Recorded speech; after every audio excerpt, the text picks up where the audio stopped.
That is a big question on the mind of our next guest, Republican Congressman-elect Carlos Curbelo. Now, he's going to represent Florida's southernmost district when he's sworn in at the start of the 114th Congress. And we have him now joining us from Tampa. Congressman-elect, thank you very much for joining us. Congratulations on the election. Good luck to you when you serve. Please tell me why you feel that the president is making a mistake.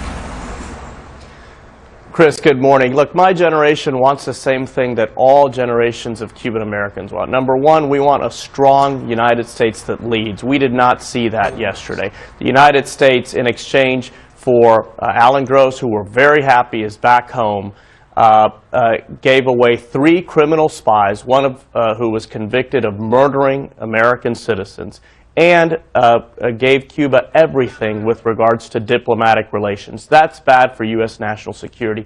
And we also want freedom for the Cuban people.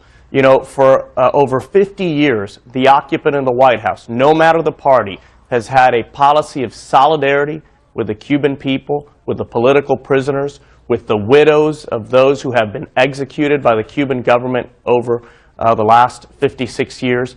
That has now changed, and you can understand why so many people in Miami feel abandoned, disappointed, and hurt. But it's not it's a complex situation, though, right, Congressman? I mean, let's put up the poll for the second. This is the New York Times poll, October 1st and 5th, 2014. Do you approve or disapprove of reestablishing diplomatic and trade relations with Cuba? 56-29. That's overall. Now, of course, that's a little deceptive. If you were to poll people of Cuban descent, you'd get a different number. It certainly would be closer. But isn't there something to be said about what apparently hasn't worked and the need for trying something different? Why is that not something you're receptive to? Look, this idea that if we give the Castro regime everything it wants, because we know the Castro regime has been lobbying for these changes for a long time, that all of a sudden something's going to change in Cuba, that's just completely false. Every other country in the world has commercial and diplomatic relations with Cuba, yet nothing has changed on the island. This is very simple. Does the United States want to be on the side of the victims, the people who have had to come to these welcoming shores over 56 years because they've had their property confiscated, because they've had their relatives imprisoned? Or do we want to be on the side of the same men that have perpetrated all of these crimes throughout the years?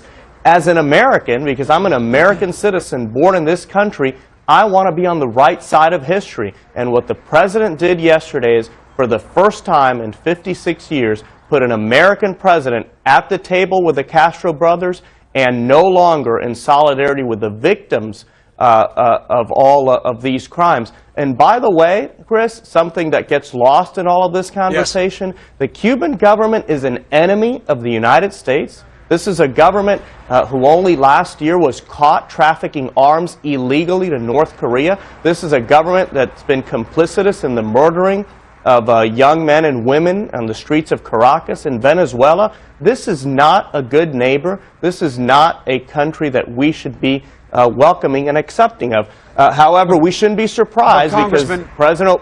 Yeah.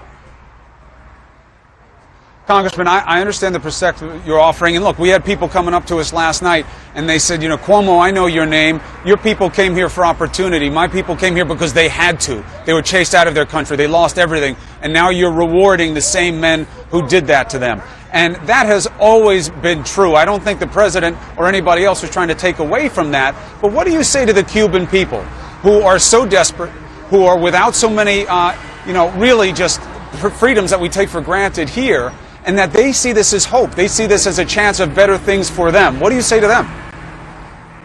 Chris, I don't know which Cubans on the island you've talked to, but the opposition leaders, the heroes that are fighting on the streets of Havana and other cities in Cuba for freedom so that they can enjoy the same freedoms in Cuba that we do in the United States, they feel abandoned. They feel very disappointed. They feel like they no longer have that ally that over the last 56 years, even when every other country in the world has abandoned them, the United States has been there. The American president has been there. And yesterday, A lot of those people feel like the American president sold out, the same way, by the way, that the American president is selling out on Iran and sitting at the table with the mullahs, the same way the American president drew red lines in Syria and ignored them, and hundreds of thousands of people have now died. This is a U.S. foreign policy under this president that is diminishing American national security and is abandoning so many victims of tyranny and oppression throughout the world, like the Cuban people. Congressman-elect